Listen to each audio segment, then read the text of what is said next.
Sê gou vir my, jy is by Paxis, gee my net so oorsig gou oor julle besigheid, wat presies doen julle, hoe loop die goede? Tjoep, ons is al 9 jaar in die bedryf met die hommeltuie. Ons verskaf hommeltuie, ons herstel hommeltuie. Ons werk hand in hand met die boer, met die departement van landbou. Ons doen proewe en ons is daar om ons kliënte te dien.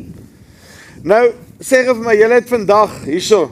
Ek dink julle moet om daai kant toe vat, anders dan styg ons binne in die jip op. Gaan nie werkie. Sê vir my, julle het vandag die strooi drone hier, verduidelik my gou. Hoe werk hierdie strooi meganisme wat hy het hier? Hoeveel kilogram, hoe werk die goede? OK, nee, 100%. Tjoep, ek gaan eers begin om te sê, dis lekker om een hommeltuig te hê met 'n spuit en 'n strooi tank. Ja. En dis vinnige wisseling tussen die twee. Jy kan dit binne 3 minute doen. So wat baie lekker is. Die tankkapasiteit is 75 liter of 50 kilogram. Ja. Soos jy kan sien, hierdie is daar binne. En hy het 'n spirale kanale strooi skyfie, as ek dit reg verspreek. Woe, daai is 'n mond vol. Waar is daai? Kom bietjie nader hierso. Wat? 'n spirale Kanale strooi skyfie. Yes. Met dubbele windkrag. Dis daar onder, ja. Jy gaan hom nie nou sien nie, die kamera gaan nie daar onder die grond kan kom nie, maar as hy in die lug is, hy draai met dubbele windkrag om eenvormige strooiwerk te doen. En hoeveel kilogram kan ek actually met hom uitsit gemaklik op 'n hektaar? Hoe werk hy? So ja, jy kan enigiets van 2 kg per hektaar tot 450 kg per hektaar uitstrooi. Wat hy kan strooi. Korrek, jy gaan net baie vlieg, maar jy kan dit doen. En wat ek gaan wil weet is net gou ook met die batterye en daai goed, want ek weet op die spuit, die strooi raak mos nou vinniger leeg as wat jou spuit leeg raak, né? Korrek. So maar kan ek dan nou, moet ek nog steeds elke keer change as hy inkom met die battery, change ek nog steeds elke keer die battery of hoe? Kyk, die batterye is jou lewensbloed van die hommeltuig. Jy het nodig dat hy kan afkoel tussen herlaai en werk, want hy raak warm soos wat almal gesê het.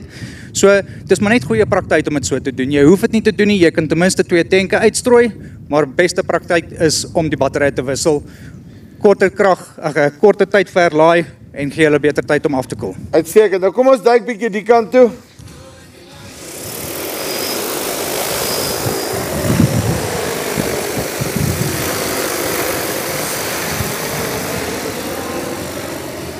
Right, so daar kan jy hom nou actually van onder af sien hoe daai besigheid draai daar.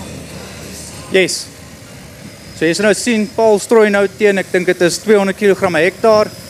Daar kan jy die korreltjies nou uitsien, hy vlieg teen 25 km/h.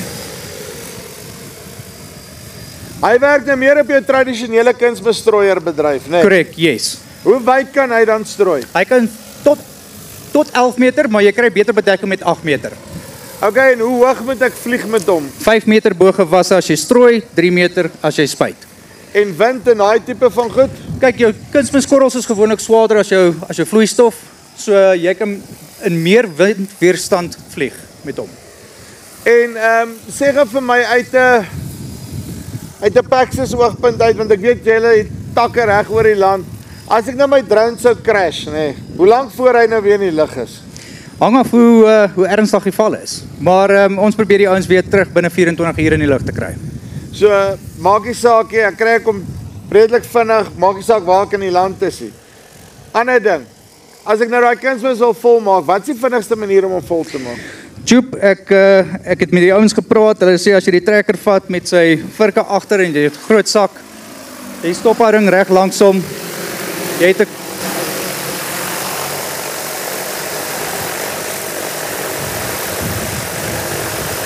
Right. Miskien dan werk jy met die kous. kous. Ek nie die jip sien nie. Ek sien die jip, ja. Dit wys net dat daai hindernis. Hy het hom daarom rondom die jip deurgewerk, né? Yes.